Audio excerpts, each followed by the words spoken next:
Blog Talk Radio. Here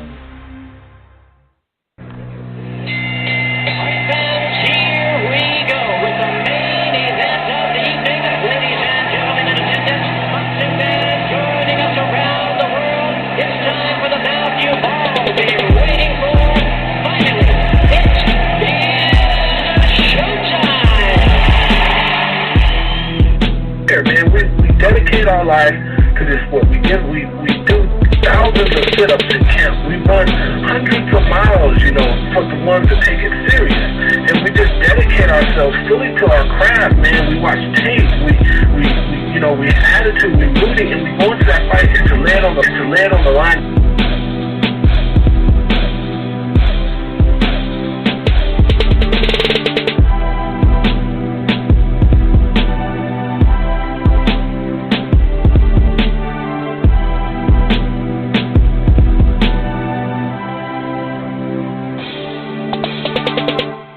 Minnesota basketball fans, welcome back to the Living in Loserville podcast. I'm your host, Chris Carlson. My co-host, Aaron Miller, will be joining us shortly. What a week in basketball it was. And, if there ever was a week, this would be the week to say that the title of this show was very fitting. Living in Loserville. Another loss tonight. That's right, on the road. That's right, against Orlando. That's Memphis into Orlando. If we're sitting here, I was going to say mid-April, but we may be sitting here mid-March talking about something that this is, talking about a couple of reasons why we are not in the playoffs or maybe in the playoff hunt. You never know. You never know. This is going to be one of the reasons right here, these back-to-back losses.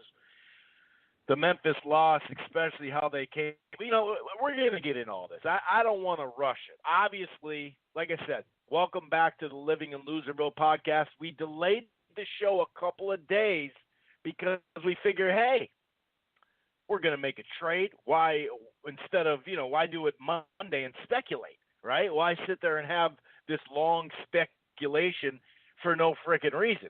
We figure, let's push it off a couple of days. Then we'll have just an extra layer of stuff to talk about. You know what I mean? Why not? That'll be a good idea. And that wasn't the case, obviously. That was not the case. As we know now, the Timberwolves stand put. So, obviously, if this is your first time listening to the Living in Loserville, we say Minnesota basketball, it is Timberwolves and Gophers talk on a weekly basis. We recap, we predict, we talk about news. We kind of go topical as we talk our stuff. You know what I mean? And obviously, the Timberwolves, it's been a rough one. It's been a rough one. We are going to start with Timberwolves talk.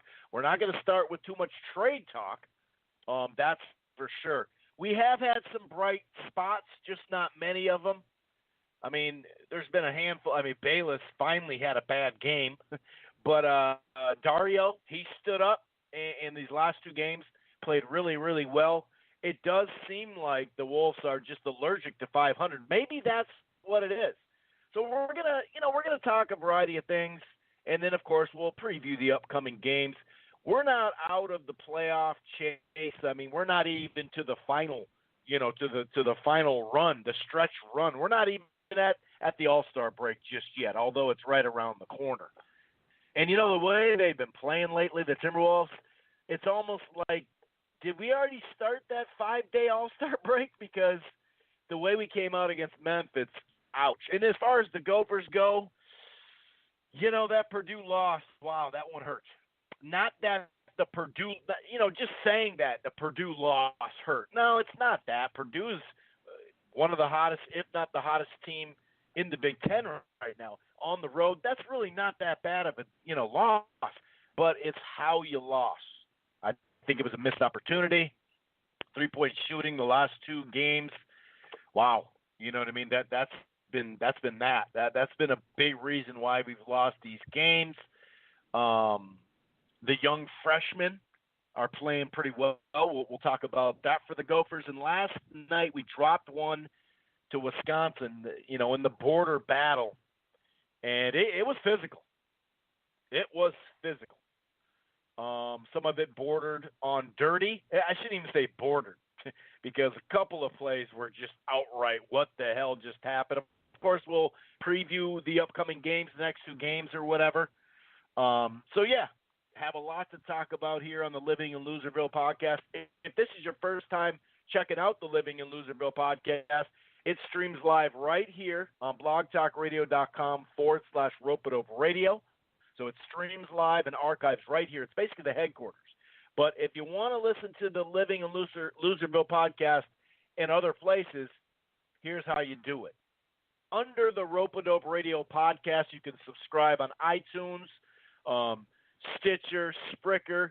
TuneIn is a really good source. We get a lot of listens from there. Same with Player FM. A lot of people like to set up a Player FM. If you Google, top 10 Wolves podcast or best Gophers podcast or best Vikings podcast or best whatever you like for podcasts, usually the Player FM comes up, under Google because they have, a list and they split it up. It's a pretty good place. You should check it out, Player FM. But yeah, you can find us everywhere, including the Grueling Truth Sports Podcast Network.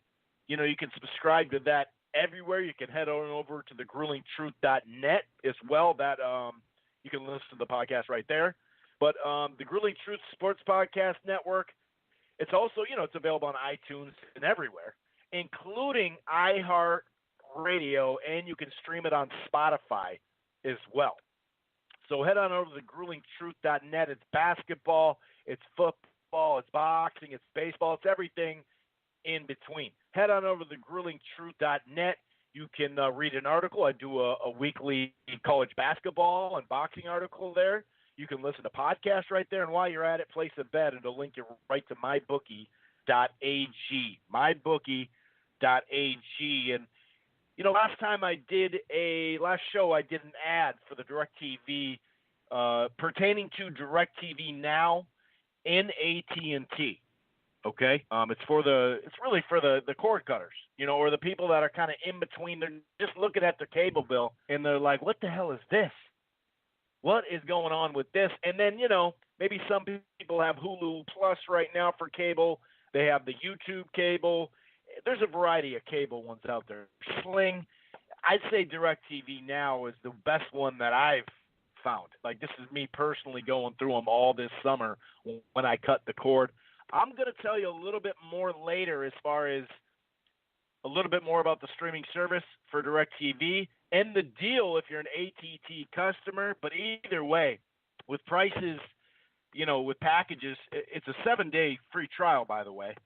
And with the packages starting at $40 for 65 channels, $55, $70. I mean, it's very affordable. You can get 85 live channels, have Amazon, Netflix, with HBO and Showtime, and you're still like $100 less than your cable bill. So I'll tell you a little bit later about the deal, especially how it pertains to an AT&T customer and a DirecTV customer. I'm going to shut up. Momentarily. No one can really shut me up. Not even the government. Okay, I'm going to stop. We're going to get shut down. I'm going to go ahead and bring in Aaron to the rescue. I'm going to get us in trouble. I'm going to get us kicked off the air. I'm talking about the government. It's a different type of podcast than you signed up for, isn't it, Aaron? Yeah, it's a little bit different, but, I got nothing. Nada, zilch. Just taking L after L after L here. And no trades to talk about, so apparently there's nothing that needs fixing. Just stay pat, stick with it. Losing by 2 points here, 1 point there, 2 points there. Getting roughed around by Wisconsin, and then we'll get into that Purdue game. I got a ton of stuff to say about that. But, yeah, heck of a week for basketball here in Loserville. Let's get this thing started. Oh, God. Unbelievable. Well, I can't. Why do I say that word? Unbelievable. No, it's 100% believable. Like, the sky is falling. Dude, the sky fell in the 90s. You know what I mean? Like, the sky is falling. The sky fell a long time ago, 1991, after the Twins, I was going to say cut down the nets just to give it a basketball feel, but touch them all, Kirby Puckett, whatever you want to say. It's Loserville. Then you're right, L after L after L. Yeah, we beat a team we should beat for the Ghosts, but yeah, man, it's bad. And like you said, that was funny. You're like, yeah, no, we don't need any trades. We're gonna stay and put. We got everything. We're gonna make our run. That's what we're gonna do. We're gonna make our run. Forget trading this guy or that guy. We got 18 point guards, but we can't trade one. Although I will say this right now, it is harder to trade a point guard because of all the injuries. But oh well. I mean, so what? Let's just trade somebody just to trade them. I don't know. I mean, obviously Jeff Teague is one that was on the trading blocks, rumored to be, just because he's a quality player. Even 19 mil's not crazy, and it's a player option for next year. So I guess that is kind of tricky. Maybe we were asking too much for him. I really don't know. But with Rose expiring, Tyus expiring, you got to figure, the player option for Teague. I guess the one thing about Teague, and I heard this a couple of different sources here the last couple of days, and I kind of thought, maybe that's what we should do if we want to like send a message to him, and just kind of sit him down, not necessarily like all the way down, but kind of when Tyus comes back, put him in the starting lineup, and then just leave him there, and just say, hey, just so you know, you're not in our plans. But then again, that 19 mil's just chilling there. You know what I mean? So how bad do you want to make it with a guy who might come back? And he is, like I said, he is a quality player. He's not a pass first point guard, although he is up there in assists the last 2 years with the Timberwolves. But he may not be. Well, he's not the exact fit for us. I think we're finding that out. But he's pretty damn good. He can have some really good double-double type nights. But, yeah, nothing. Nada, nothing. I did think someone would bite on Rose. Have you heard anybody biting on Rose? Did you hear anything out there? Not just with Rose, but anything. I mean, I heard Gibson, and we talked about that last week, but it was really just Teague. I really didn't even hear much in the way of almost even out there. Yeah, I heard a little bit of stuff maybe on Sarge that he was a possibility. Nothing from Rose except for that little splash we heard out of Chicago. And then we had Teague. I thought there'd be more biters. I really think what happened was that people probably called and tried to fleece us, and we just, I'm glad we stayed pat. If we're gonna, I'd rather make no deal than a bad deal.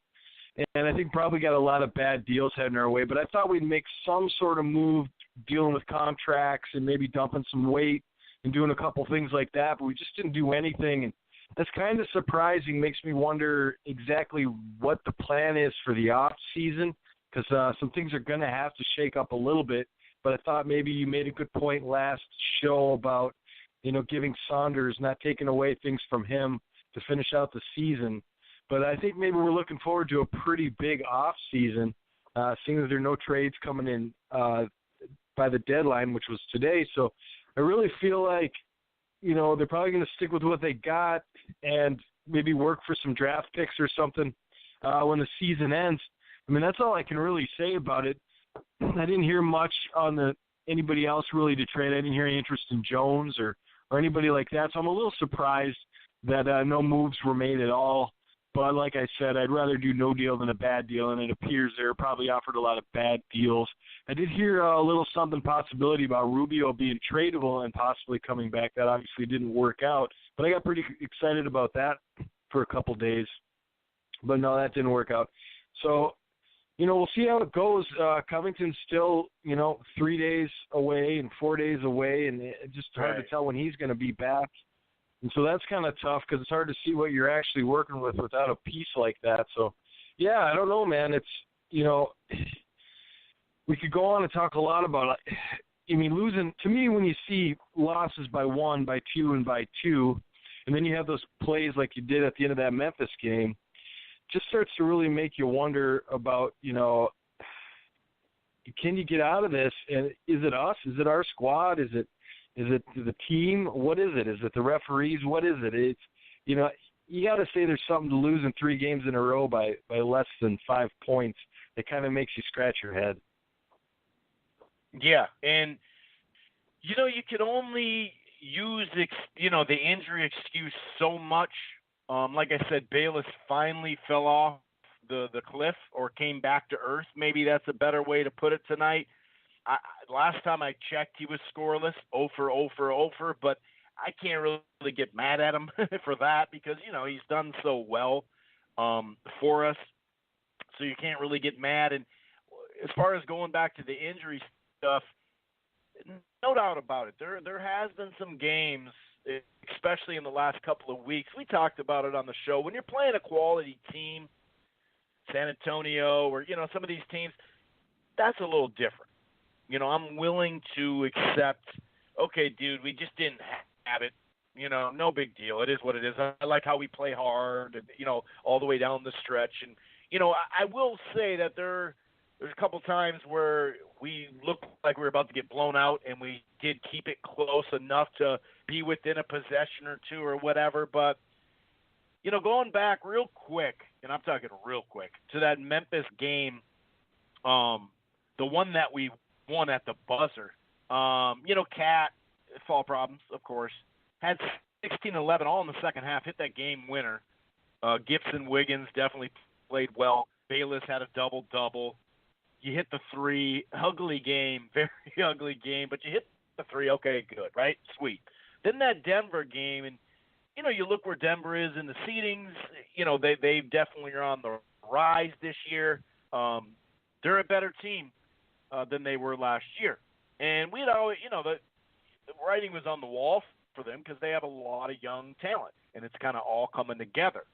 I noticed that they played really great at the end of quarters, especially the third quarter. They actually went up, even though, man, just with a handful of minutes left, we had like a 7 or 8 point lead.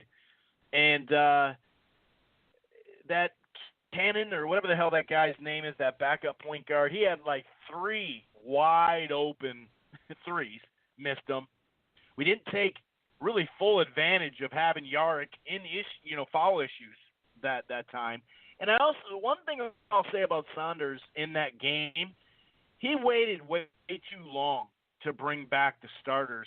We had Yarrick on the bench and with foul problems, and it took to the 7-minute mark to get Cat back in.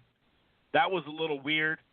But other than that, Kogi finally hit a 3 to make it closer in that game, but he had been pedestrian the last 2 games. After having a couple of his best games, probably he had a pretty good game tonight from what I saw. I didn't see every minute. But the offense, the rebounds are killing us in that one. We tied it 98-98. I mean, it was close. It was close. Cat missed a free throw. Gibson stole the ball. It was 102-101, 2 minutes left. And I thought Gibson did a good job on Yard, no doubt about it, especially the last part of the fourth when he did come in. Barton, hits like a 3. Bayless comes back, hits a 3. Then Cat had a turnover, and which led to a long outlet. And the funny thing is, Wiggins was the only one hustling back. He didn't get there quick enough, but he actually came from the other side of the court. I was like, whoa, Wiggins is the one that came back, but it was Cat's guy, and he's up there screaming, hollering, hooting. Meanwhile, his guy gets an outlet, and the game's over. You know what I mean? But not even the game's all the way over, but those are the type of things. Wiggins was even diving on the ground with like 14 seconds left. I said, what the hell's going on? And those Denver games have been close. I think it's 8 out of the last 10 have been decided by 3. What was it, overtime last year? Just to get in to the playoffs. But the thing is, we can make all these excuses, right? But Denver didn't have a lot of their parts either. They had their best player. We had our best player play ball. They didn't have their guys either. So if you're playing a high-level team that's going to make the playoffs that is, for the most part, healthier, cool. At least we play hard and we're in it to the end, cool, okay? But you still got to beat Denver when they don't have a couple more crucial guys. You know what I mean? That's just, to me, that game was just, I'm not going to say no excuse, but that's a home game. We screwed up down the stretch, no doubt about it. Like you said, these games are tight. We're not closing them out. And then the Memphis game. I mean, 23-4, 30-13. Like, these are just scores I remember in my head. You know what I mean? Like, what the like, you're really going to come out that flat. I mean, it's one thing to come out flat and be down 31-22 or we did actually shrink it, closer to half. I thought that Memphis just did a good job. Every time we got a little close, they just push it to 8 and 9. You know what I mean? And they kept doing that. And although I give very minor credit for staying in those games, I think, in years previous, especially the 2 years before this, we probably just would have got blown out. 2 years before Jimmy a year before Jimmy got here, which makes it 2 years ago, remember we had all those leads. I think it was 20 or 25 of them up by 10, and then we'd lose in the fourth quarter. Well, we can't barely get a lead now, and we're actually the ones fighting back and grinding it out. But, I mean, that Memphis game, and then to follow it up on the road at Orlando, who is garbage, to just get walloped by them, it gets to the point where it's sickening. And, I mean, 23-4, 30-13 in the first quarter. What the hell? That was just a worthless display of basketball. And like you said, at some point you don't know what it is. You could sit there and, I mean, What's-His-Toes wasn't playing, who just got traded to Gasol. He just got traded, by the way. The East was already more interesting this year than it has been in a while, and now it's that much more. Philly and Toronto made some great trades for themselves, by the way.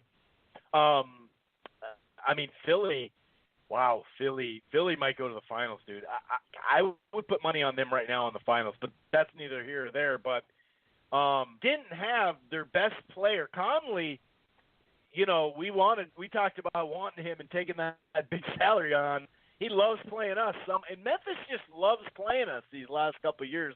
I don't know why they keep beating us like this, but how do you start a game 23-4 and 31-13 or whatever the hell it was, and they don't have their best player or second best player even on the floor, and it's freaking Memphis? Dude, it's just like you said, Chris. It's sickening, and it's time to lay down the gauntlet here. It's soft, man. Both of these squads, the Gophers and the Timberwolves, they're soft. Like, you can't give up leads like that. You can't be pushing at the end and not finish the deal. It's just like years and years of this, and it's just to a point now where you can predict it. You know that the cliff is going to come, and you just wait for it, and there it is. And then every once in a while, that won't be the case. But for the most part, you want to put your finger on it, but it's so hard to do without just kind of calling it what it is. And I think that the Minnesota Timberwolves fans might care more than the team does. I mean, you get guys in your face that dunk on you, it doesn't matter. Nothing matters. The guys in Nam used to say, it ain't nothing, it don't matter. You see that shit on the movies all the time. And I just feel like that's kind of the way the Wolves are, and a little bit of the Gophers. Is like, there's just no, I'm not going to say no competitive fire, but it seems like every time they're tested, they fold. And that's really starting to be a problem. And it's really so, obvious that, you could blame the refs, but who's going to make a call on someone who folds? I'm not going to – there just doesn't appear to be any fire, and it's really hard to follow a squad that just doesn't seem to care if they win or if they lose. And, of course they want to win, but, only to a certain point. You know, and then it's okay to lose. You know, like you go on the road, like you said, going down to Orlando, and the cliff comes and you're down, you know, and you don't care about getting back up. I could go on and on about this, Chris. You'll have to stop me, but because you know where I go when I start spiraling. But yeah, it's just really hard to see that how this is going to go any better for the Timberwolves. Coach change, player change, trades. It's just always the same story, you know, and it's so predictable at this point. You know, we scratched close to 500, but now we lose 3 and we're back down below. And allergic to 500 is a good way of putting it, but I think it might be more than an allergy. I think it's just fear. Yeah, it's a disease. Like, you're right. It's way worse than just an allergy because you could take a pill and that shit goes away. You know what I mean? This shit ain't going away. This shit is not going away, man. It just, oh, man. And it's the levels. You know, we play at levels, dude. We play at, when it's go time and you're going against a top 5 squad, I mean, besides Philly, a top 5 squad or something like that, oh, we're all on board, man. We're all dialed in. But when it comes to Memphis, we're not even dialed in. It's like oh, man. Go ahead. You were going to say something. Oh, I was just going to say that, you know, I see it coming, man. I mean, Cat's having these great games and nothing else is there. And we end up losing the game, and it just brings me back to the Kevin Love years of Kevin Love putting up big box scores every night, and we lose the game, and we end up with a 19-win record at the end of the season. And he ends up in the All-Star game with a nice box score, and then goes to Cleveland and sits on the bench and fights with LeBron and can't get the ball and, you know, find out what he really is on a good team. And, you know, I think Cat's a great player. Don't get me wrong. He obviously doesn't have that quality it takes to bring everybody along with him. I know KG was in the facility the other day, and I thought, you know, it makes you think back on how lucky we were to have KG. I loved what he did to Wiggins. Oh, that was awesome. It's just, you know, it's hard to come out of the doldrum.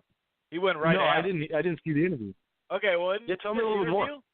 Okay, so he's talking about Cat and this, that, and the third, and, you know, and so I need Cat crying at the end of games, not because you made the All-Star team. That's nice. That's great. He's so well-spoken. I could care less about well-spoken. Well-spoken is actually can be translated to a racist thing anyway, the whole well-spoken thing. I've always had an issue with that because you go, well, yeah, but does that judge a man, a character, a person? And obviously we've seen that in the past that it doesn't. But he's crying because he made his second All-Star game. Well, cry after a game. Sit in the locker room and pound your head. I mean, don't really do that. But anyway, what he said to Wiggins, so he's talking to him, and he's, you know, and they're saying, hey, you know, I talked to Jimmy, and Jimmy said, you know, it was just a organizational thing, and he had his faults, yada, yada, whatever. But then he goes, Wiggins, I'm pissed at you, dude. I'm pissed at you. So when are we going to get – we got him to an All-Star game, 2 of them. When are we going to get you to an All-Star game? When's that happening? He said, Cat, you can leave the interview. Just me and Wiggins, you know. And he went at him. And he wasn't a dick, but he kind of was. He's just KG. And he was, I mean, it's obvious. It's true what he's saying. And he said, you know, that's motivation. And that's motivation. My goal is next year. It's like, next year, dude. Like, Jimmy barely even played this year when he was here anyway. So you could have still made the All-Star game this year, not next year or whatever. But it was damn funny. But, dude, that's what used to kill me about the Kevin Love and KG comparisons. Oh, that used to kill me. Here's PA starting to compare him, just because of those empty numbers, starting to compare him to Larry Bird. Obviously, white, both hit threes, that type of thing. I'm sure that was the thing. But some of the numbers he was putting up were crazy. You're right, totally. And he is a hell of an offensive player, but as an overall basketball player, like you said, he got exploited. He started being the reason, you know, the weakness on the team, on a championship level team. And meanwhile, you know, if KG put up 20, 22, 25 shots, could have been 5th in scoring, dude, every single year if he wanted to. But he didn't take a bunch of bad shots. You know, he didn't. He got the best shot for the team, and he drug some mediocre Anthony Peelers, dude. Have a couple of Bahama Mamas before the game. Anthony Peeler, fourth quarter, not going to hit a three. Stop and pop. I mean, Wally was an all-star. Cassell never made the all-star game one season during the conference final. You give him talent once. I mean, besides when they were young and they almost beat Seattle. Remember Marbury talking shit right into Peyton's ear? We're thinking, oh, dude, we got this series. Here we go. You know, even when the Spurs won it, we'd be the team that beat them on the road. They'd be 15-2, and it'd be KG going nuts on the road to be 1-1, and then we'd lose the rest of the games. But you just KG as an all-around player, and once he got talent, once he was in his prime, you know, that 1 year, and then obviously that other year that they won the final. I mean, it really showed what kind of player that guy was. And yeah, you're right. It's just not all the way there. You know, here's a positive. Dario has struggled from the outside majorly. He's got a little tick in his shot. He did openly admit his first couple of years as a starter, he played better, much better than coming off the bench. And he openly admitted that I'll do anything I want for the team. Or, you know, for the team, I'll do anything. But I do, like, if you're asking me, do I want to start? Yeah, I do. So I do think at some point that's going to happen, even though Gibson is really great, solid player still, man. And I really think a playoff team either should have got him or will get him next year. Because he's having one of his better years, so it's really tough to do that. But Saric, these last two games against Memphis, 22.7 boards. Gibson got in fall problems, so he got in, you know, played a lot of minutes. And him and Cat definitely match pretty well until there's a big-ass, powerful center. Then we're like, hey, Gibson, we need you, man, because nobody can hold this fucking guy down. And then tonight, 17-8 as well. So that there's a positive. You know, there's a positive. Dario. But, you know, obviously Covington's been major for us, dude. What is it, 17 or 18 games now? Man, and it's starting to scare me a little bit, Aaron, because it's been so vague. I mean, we don't even really hear little reports on, well, he had a setback. Well, he's looking good in warm-ups. Well, it's been vague from the beginning, and we still don't really – I heard March potentially still. I've heard a couple of days or 5 games, you know, but it's like it's a little troublesome. I'm a little scared of that right there. I don't know if he's going to need surgery or if they're just doing, you know, just taking a while, the swelling. I don't know. But I'm a bruise. So he had a bone bruise. That's a bone bruise. The bone bruise is still – he can't play with the bone bruise right now after 17 games. I'm not saying he's a wimp. That's not what I'm saying. But it just – I don't know what's going on with that knee, the sore knee that he was, you know, getting held out of games before they shut him down. So a little scared there. Obviously, you're right, though. You said it a handful of minutes ago before we went on our, much-needed rant. I do feel better, minorly anyway. But he is a big part. And defensively, he's a huge part, you know, especially in this fit where he can just be Tasmanian devil on defense. He didn't even have to be Jimmy where he has to be offensive. All he has to do is shoot threes, go to the rack once in a while, and just be a monster on defense. So you're right. It is hard to judge that, and you just wonder, you know, a couple of those wins would be on our side with him, no doubt about it. I really so it is kind of – we're just in limbo right now going, man, I really want to see what we got with him on the court because we saw, you know, a lot early. Well, especially early. I mean, we were 8-3 after the Butler trade. And Covington came in here just like hit the ground running. And we thought, oh, man, we're going to expand his role. His role is getting expanded for sure from where he just was for obvious reasons. And I still think that can happen, obviously. But we need Covington back in a hurry. And, yeah, I mean, since we obviously might as well go for a playoff spot now because there's no point since we didn't trade a bunch of people or even two people. We thought it'd be right in the middle. We didn't think we'd fleece the team baseball style, but I didn't think we'd make no moves. So I'm rambling. I'll let you go. Any last thoughts on these Timber Pups? Because that's what they are right now. They're not Timberwolves. They're Timber Pups. Yeah, you hit on a lot of points here. I'll try to cover a few of them, and then we'll go on to preview the next games.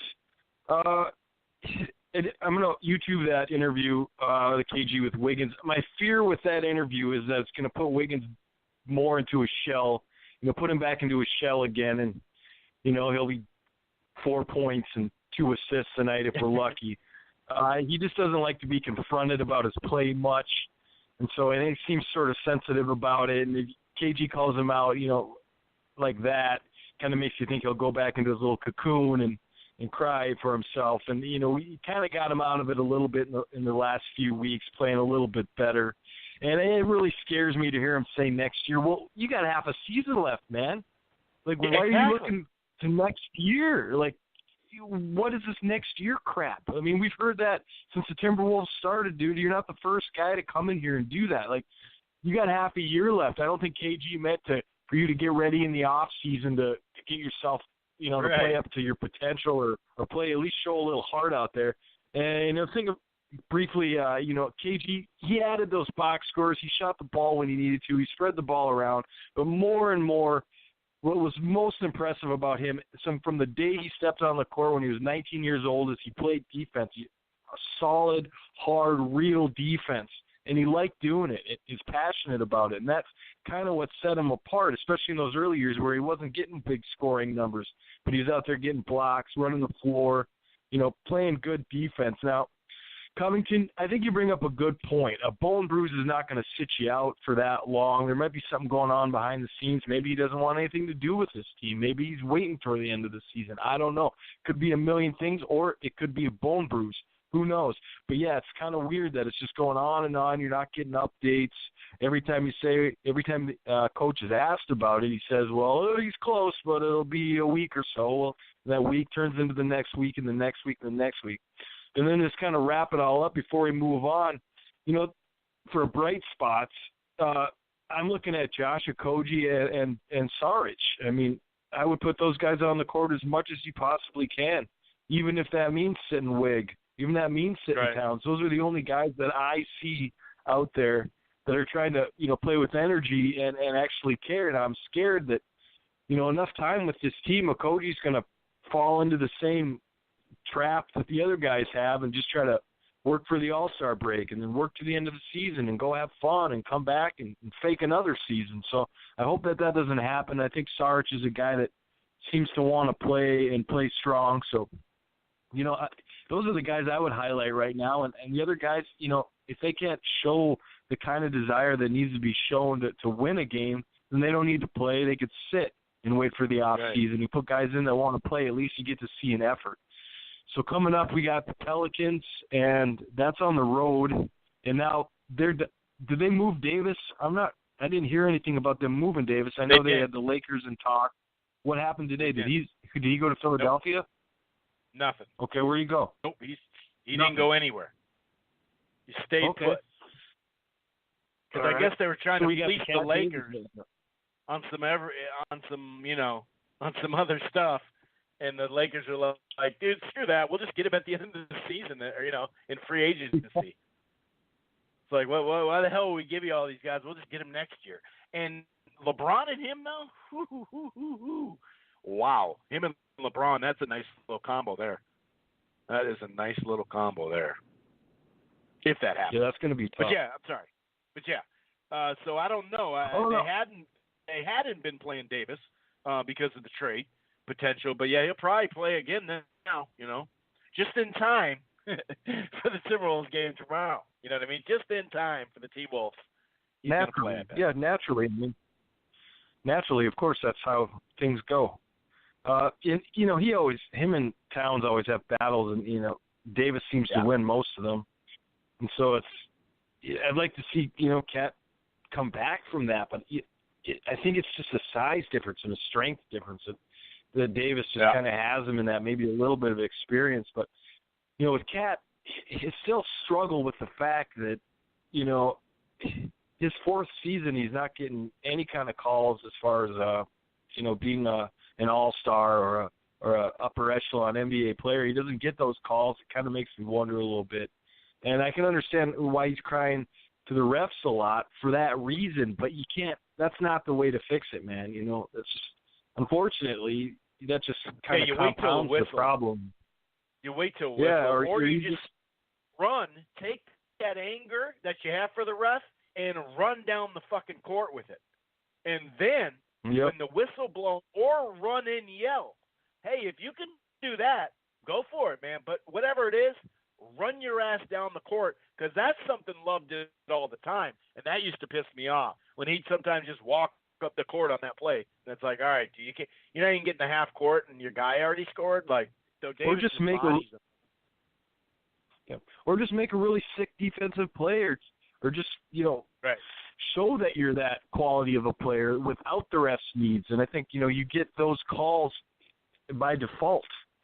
And I think that, depending on getting those calls is kind of the wrong way of going. You got to get them by default. You've got to, get them and one, so to speak, So I don't know. Clippers, Chris is looking forward to the next 4 games. You got Pelicans on the road, Clippers at home, Rockets at home, and the Knicks on the road. I can really just see a victory with the Knicks on the road. And that's even iffy. I don't see – the playing like we're playing and the situation that we're playing with the injuries that we have, it's very hard for me to see another win except maybe that Knicks game. The one thing I'll say is the Clippers sold. They sold their best player to Philly. And they did some other trades too.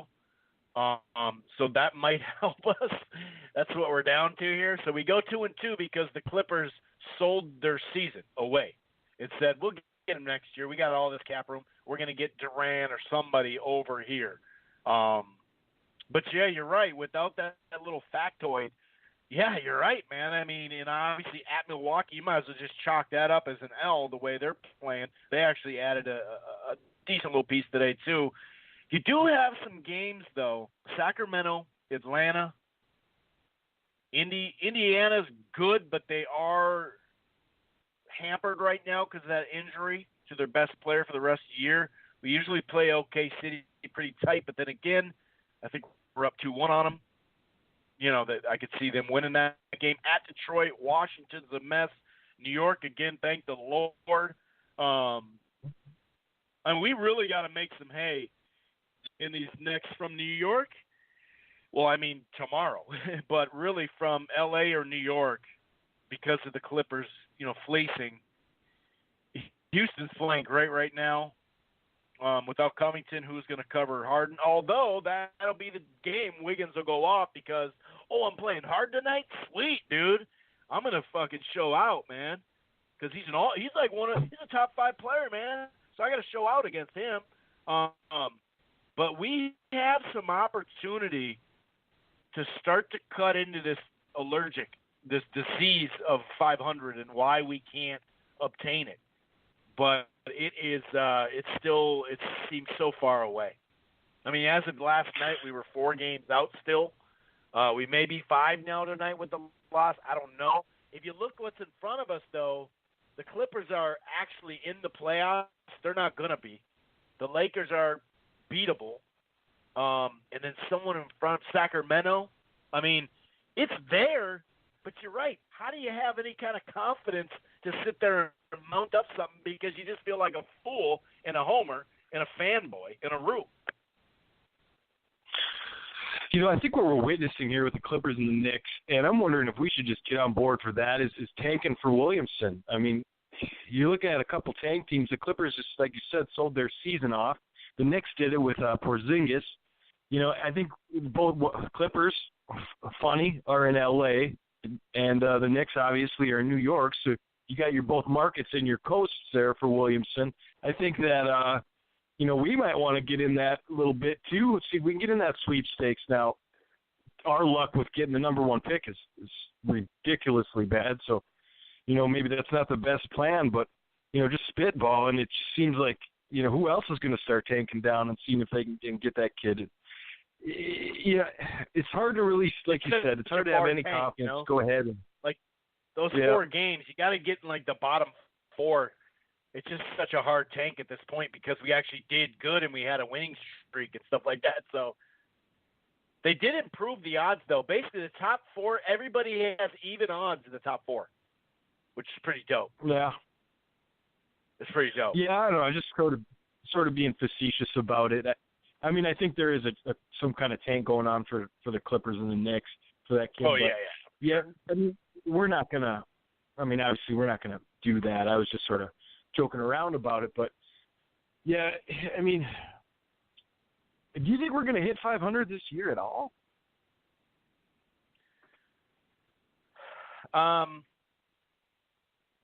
That's a serious question. I know, and then it's so scary that I couldn't just answer it straight up.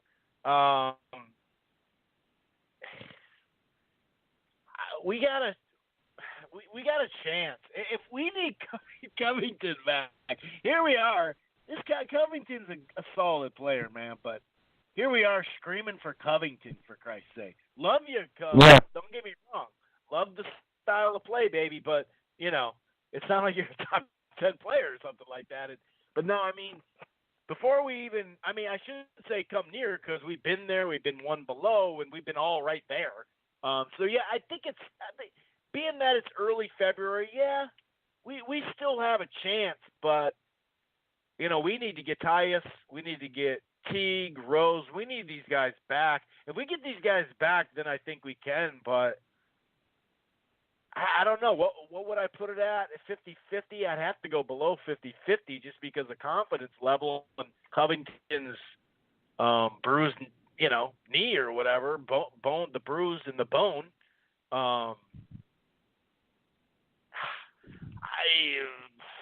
There's a 30%.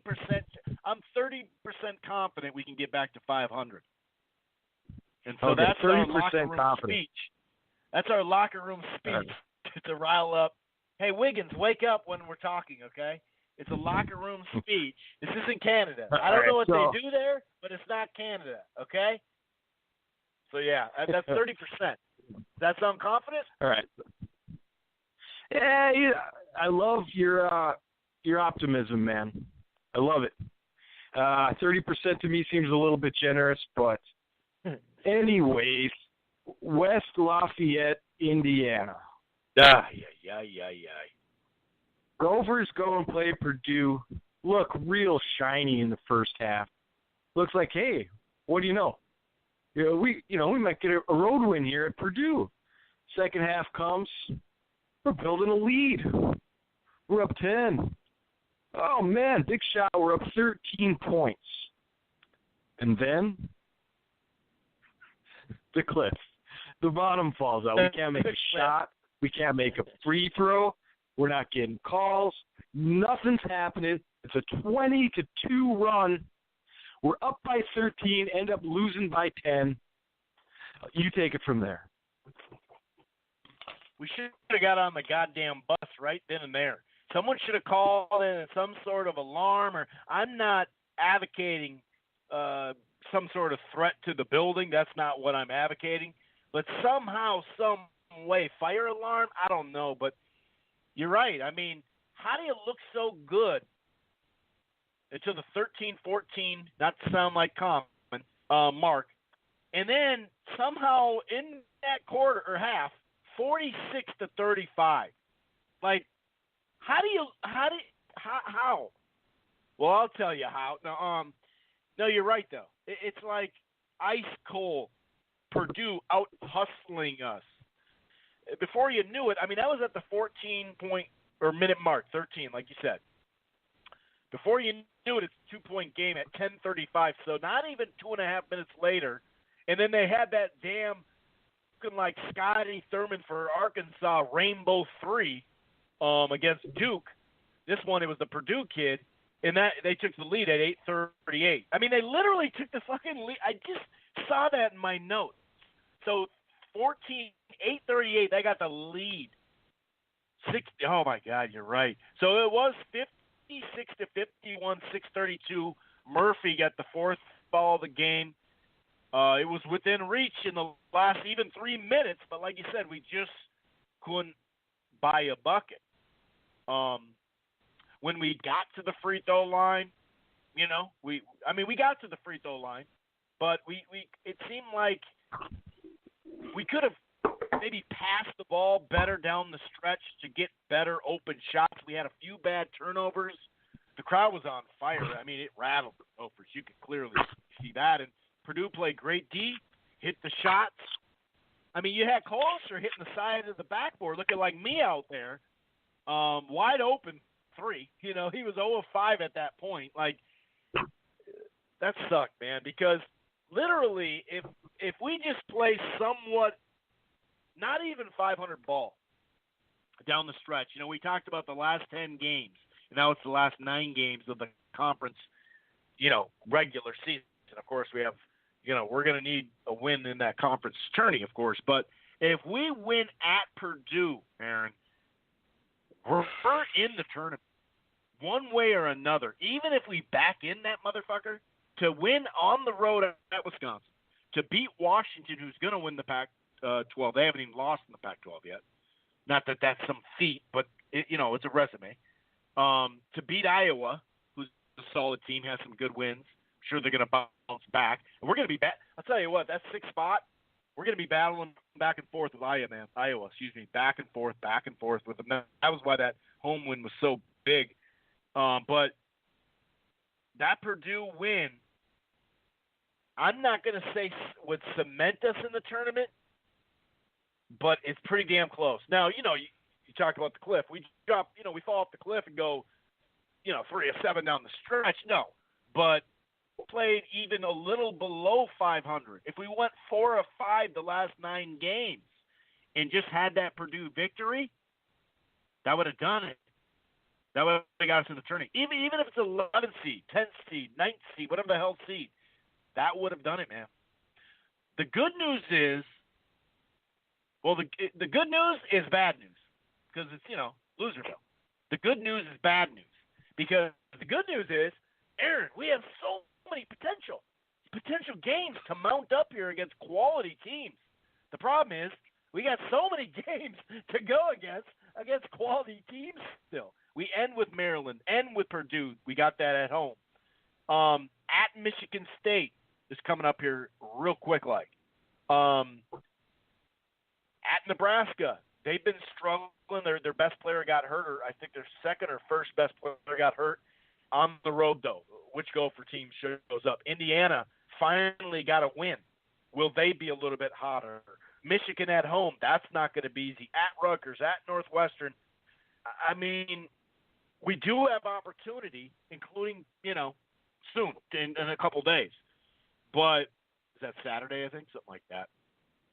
On the road, though, at Michigan State. But,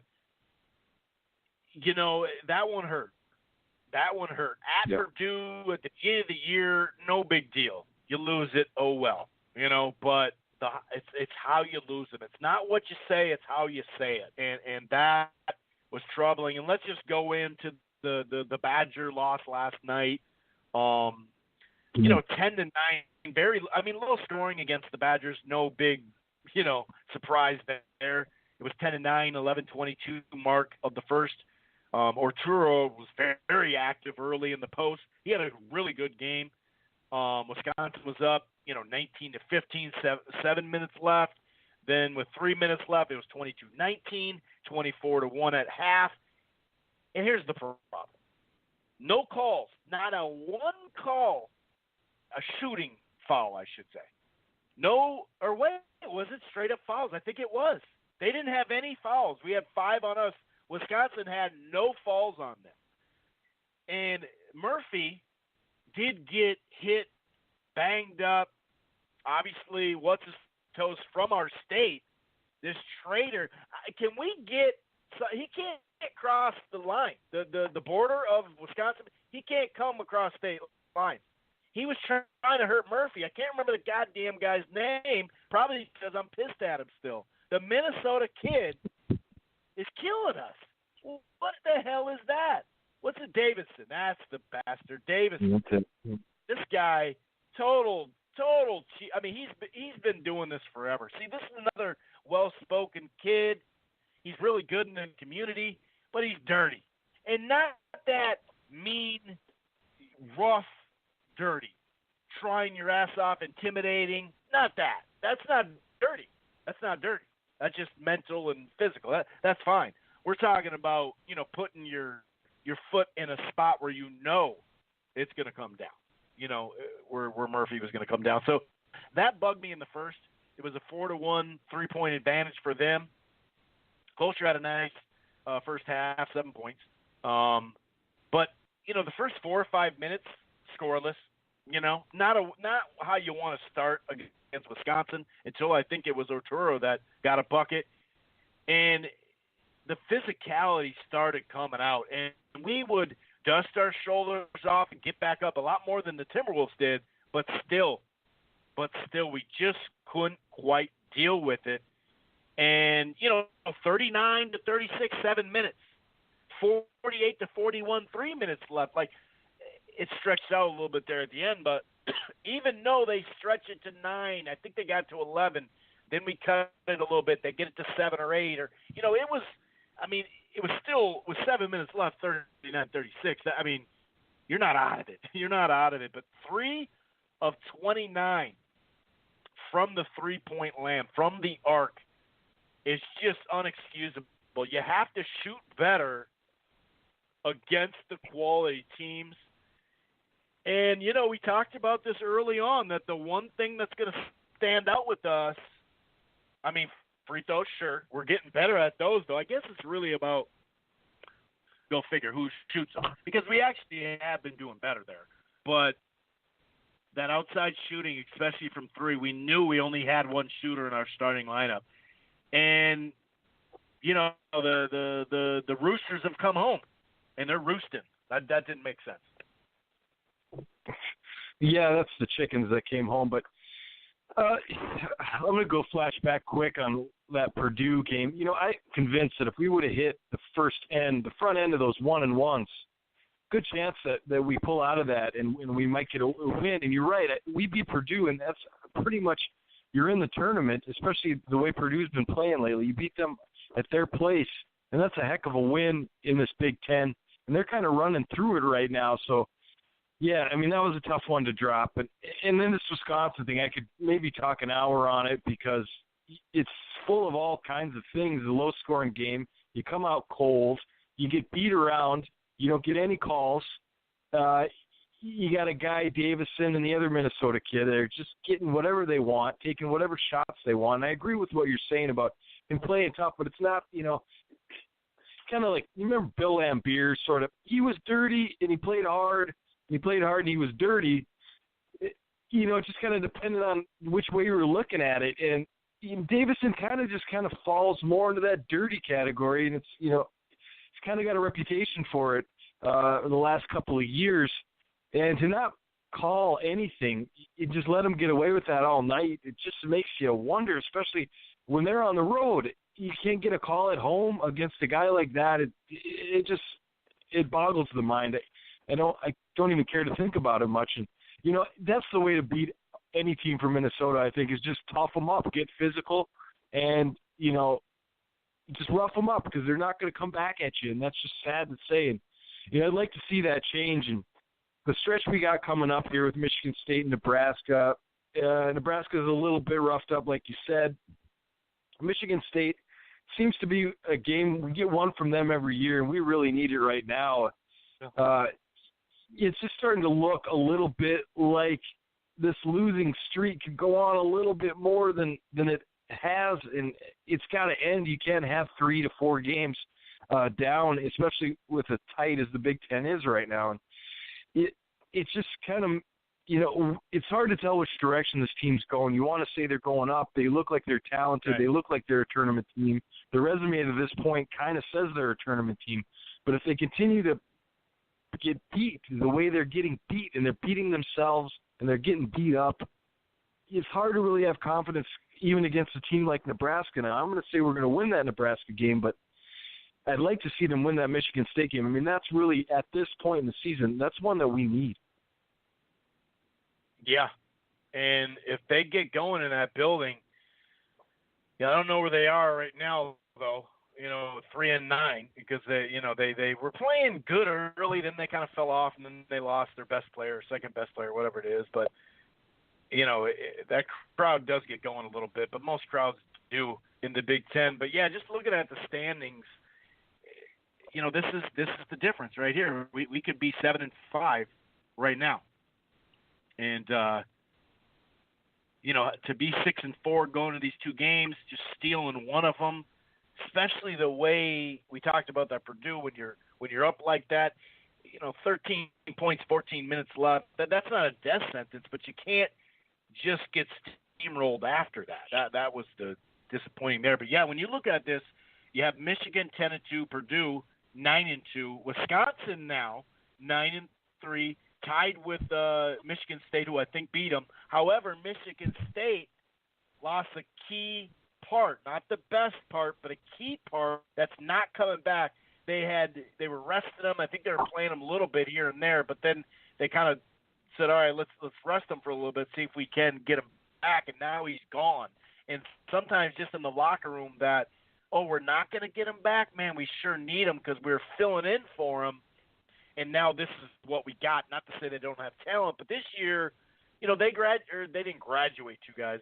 The two guys left early for them last year, but I kind of like their team a tad better because it was just the roles were more defined, and I'm talking about Michigan State still, and you don't know where they're at. The problem is, and here it is, man, this is why we fucking call it Loserville, because this is what happens. So they're on a streak. Michigan State was. Oh, my goodness, they were beating everybody. Now they lost to Purdue. They lost to Indiana, who was, I think, 6 in a row. I think they lost 6 in a row. Then they lose on the road to Illinois. We know how that feels. They didn't get their ass kicked, but, hey, it is what it is. So they're losing 3 in a row. Do you really think, like, if you're in Vegas and you're betting, right? You're out hanging out with your friends. Hey, you want to place a bet? Yeah, hey, dude. I really think Minnesota could possibly beat Michigan State, man. They lost 3 in a row. There's the problem. They lost 3 in a row. You think they're going to lose 4 in a row on their home floor? I mean, I doubt it. I would say, yeah, maybe we can sneak one of that Michigan State, not when they've lost 3 in a row. Now they're desperate. And when teams that are quality are desperate and coaches, that have that kind of experience, it's a loss. Chalk it up. I hope I'm wrong. Oh, my God, I hope I'm wrong. That would be a great win, no matter how they finish this year. But it's just a perfect example. But just to keep going, so tie 9-3 Michigan State, Wisconsin for third place, basically third and fourth. And then in fifth place, 9-4 Maryland, right? That's the cutoff. I believe those 5 teams are going to be in. But then you look at the cutoff is 9-4. Then you got Iowa 6-5 and us 6-6. Now Ohio State has made a little to 5-6 now, but before they, I think they're on a 2-game winning streak. I'm not totally sure, but Indiana's 4-7, Rutgers 4-8. So there was a divide to where we're not down there, but now we're not going to be able to get up in that 5 or 4 spot. I don't believe. So it's really, I think it comes down to us and Iowa, and so it's 6-6 right now. They're 6-5. We have a win, on them, obviously, but that's going to be huge, man. That is going to be big, and it's really hard to be like, yeah, man, Michigan State, dude. I mean, they fell off, dude. It's like, no, they didn't, for one, and I don't see how we're going to beat them. I just don't see how we're going to beat them, and then we have 2 games that, if you want, like you said, it feels like this losing streak is going to continue, and I feel it as well. I do think we're going to lose to Michigan State, but then we got 2 games that, like you said, Nebraska have to have it at home. Indiana have to have it, because then you can start splitting again. Okay, you lose to Michigan, beat Rutgers. okay, you lose to Purdue at home. Hopefully we beat Purdue at home, beat Northwestern on the road, that type of thing. So you're right, though. It's really hard not to think that we got some issues coming up, man. I like the way the young frogs have been playing, but 3 of 29 in those two big ranked games, 3 of 29 is just, yeah, that missed opportunities in Purdue. We're going to look back at this and scratch our head. Here we are, 1-5 on the road too. Yeah, I mean, it seems to be that's the one that's going to stick out. Now I was trying to be optimistic about Michigan State, and then you just laid it out, and they had no chance. You're absolutely right. Michigan State coming off 3 losses. We got to play them at home next. It's just, no, I mean, you can take that to the bank. I don't think we're going to end up beating Michigan State. And if we do, that means Michigan State is really down and really hurt. But it doesn't. I don't think it says much about our squad. But you're right about Nebraska and Indiana. I mean, you got to have those two, and then you're right. Then you kind of can split the next ones. And yeah, I feel like we can get Nebraska. Indiana's kind of heating up. Scares me a little bit. The last thing I want to see is another NIT berth, man. I mean, you've got the talent this year. Yeah, they're young, but you need to get in that tournament. And it's not over yet. You're right with the Iowa thing and ourselves, and that kind of seems like the way it's probably going to go down.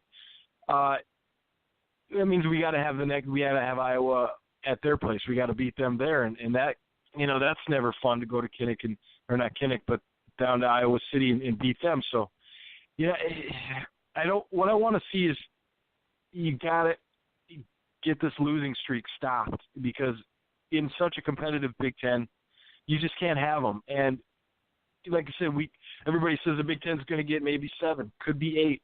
You're probably more right with 6.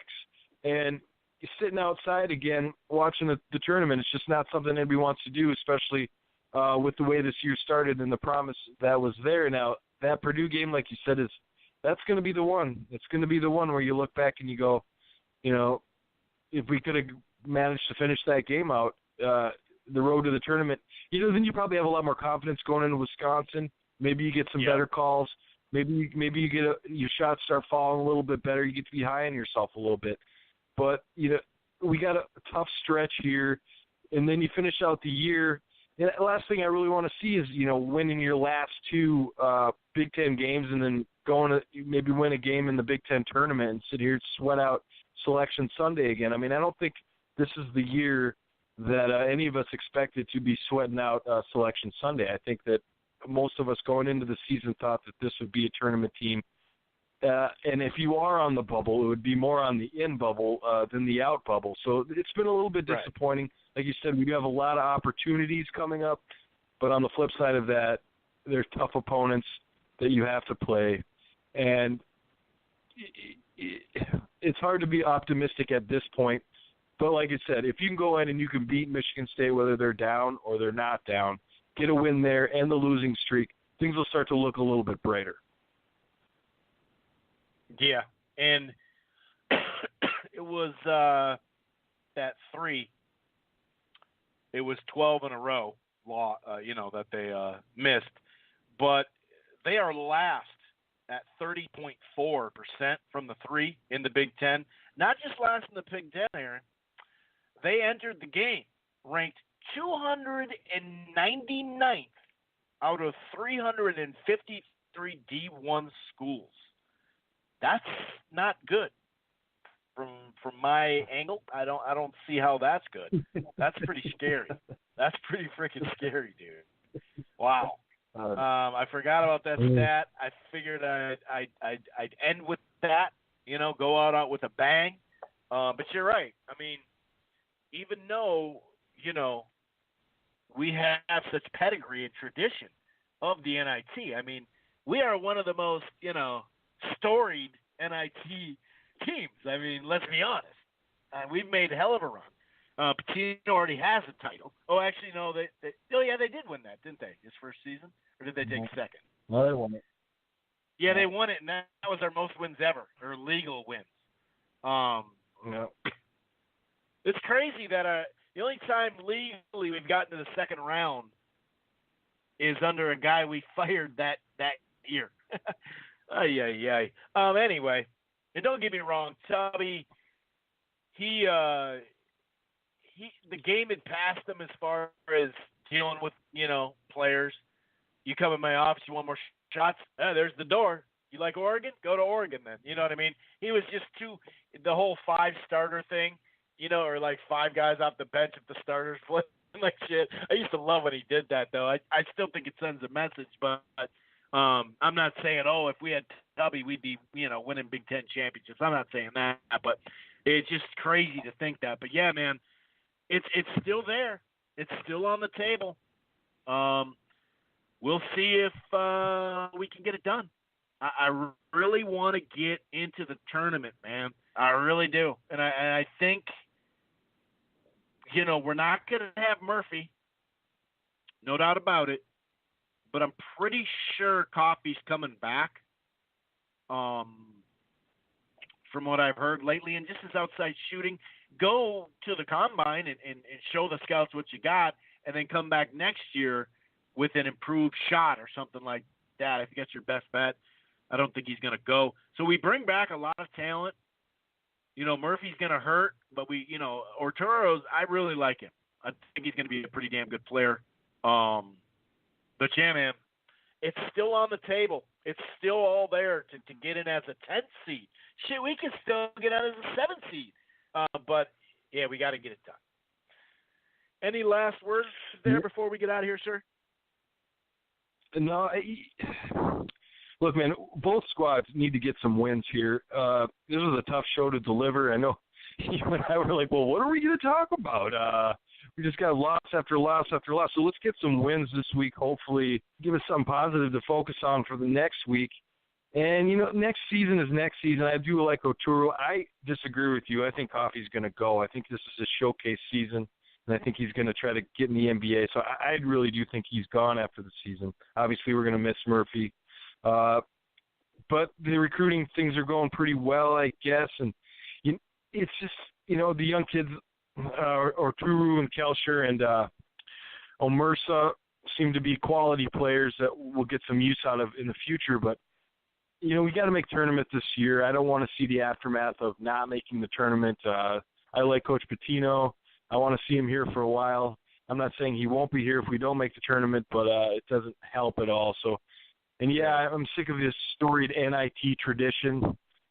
We just don't need any more of that. Because, you win the NIT, what does it really matter? And, we got to the Final Four. Oh, no. Did we get to the Final Four?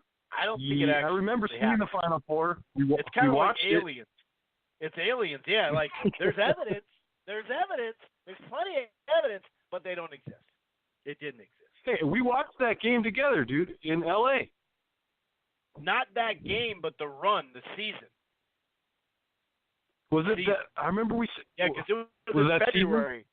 Season? Yeah, it was the season. We actually stopped and watched a game while we were driving out there. I think it was the All-Star game. We watched it, like in McDonald's or some shit. But yeah, we watched the season. Either we got to watch a couple games, but we always watched the wrap-up too because we were out in L.A. together, like you said. But yeah, no, It was already come April. It was early April by the time that happened. But yeah, dude, that was the season where we just every game we just let's check it out, and we try to see a replay or as much as we could. Right now, it'd have been nice to be right now. We could have just watched the condensed games. But yeah, that was the season. Yeah, man. That was the season. Well, it doesn't matter because it never happened anyway. Man. So. Yeah, right. Exactly. It never happened. Never happened. I don't even know what late '80s is like the last. Late '80s, early '90s. Willie Burton, Lynch, Coffey, the whole nine. Mm-hmm. Thomas, Courtney, all slap you in the head with the telephone book. James. Whole bunch of dudes. Well, actually, what am I talking about? That's not late '90s. That's mid to. That's what the era that doesn't exist. In fact, Bo Jackson, Bobby, and him are the reason why it doesn't exist. Those two. Everyone else is doing their shit. So yeah, on that note, what a great way to go out. By the way, I talked about early on today. I'm just lost right now. Early on in the show, I talked about that AT&T DirecTV thing. Just straight up DirecTV Now. It's a streaming service. Like I said, I tried the Sling. I tried YouTube. I tried Hulu. I cut the cable in August last year, and I figured, well, I got about 5 weeks before, football comes back on, and I could always watch other games and all. No big deal if I miss something because it's not that good. I found that DirecTV Now is the best streaming service right now. That's what I found after sampling several. I also was a DirecTV satellite customer for well over a decade, and I just kept looking at my bills. Me and my roommate used to live with a variety of people, more people. But once it's dwindled, you start to look at your cable bill and go, that's kind of a lot. What the hell? So basically, you can you choose. You cut the cable. If you're into cutting the cable, you have. It's basically TV on your terms. You do get a 7-day free trial, and it's DirecTV Now. So it's streaming. All you have to do, with the AT&T deal I'm going to tell you about in a second, you can actually get a Roku right with it. But if you have Netflix, if you have Amazon, a lot of smart TVs just already have that loaded in there. Sometimes you don't even need that. Like with Amazon, you don't technically need, a Roku or whatever. But right now, literally, for 65 live channels, starts at $40. 85 live channels, $55. It says go big here. This is their go big package. 105, and then up to 125 with, I think it's like Stars Encore is added to that. That's 75. There's also Spanish version 2. That's 90 channels for 45. So basically what I'm saying is you can have a lot of channels for $50, $60, right? You add Amazon on there. You can add, whatever, Hulu, Netflix, add HBO, Showtime. You're still like $100 less than what you were paying, or at least that I am. But so the DirecTV Now straight up, that's a great deal, okay? If you're thinking about cutting the cable or you have, and you're sick of Sling or whatever, because I was. Just being honest. This is an ad, but it's an honest ad, okay? Now, if you're an AT&T customer, like I have been since my second cell phone, I literally have been an AT&T customer. There's a package between DirecTV and AT&T right now that those prices I talked to you about, now, inflation, right? It's going to go up at some point. But this locks you in for 2 years. It locks you in for 2 years, okay? So it's something to check out. 7-day free trial, just like a variety of those other things. I think Amazon's like a month or something. Actually, yeah, the Netflix, and a lot of times those are a month or whatever. But it's a good deal. I truly did it. I believe in it. It's actually the streaming in general, the technology still needs to catch up. But even the, 7 months I've had it, I've seen the technology actually improve. It's gotten even better. Now, if you're going to watch a Super Bowl, if you're going to watch a huge, huge sporting event, you're better off DVRing it. And they have 30 hours of DVR, cloud DVR too, by the way. Because then sometimes when there's a bunch of people that jump on it, it's just like the internet, it can be slower and give you a little issue. So that's just a little hint. But anyway, I'm going to get out of here. Aaron and I are getting out of here. Living in Loserville. It's cold. It's snowing. That sounds about right. All right, we're going to get out of here. Enjoy the games. Enjoy the season. Just let the coaches coach and the players play, although we don't know what exactly they're playing. We're out of here. Peace.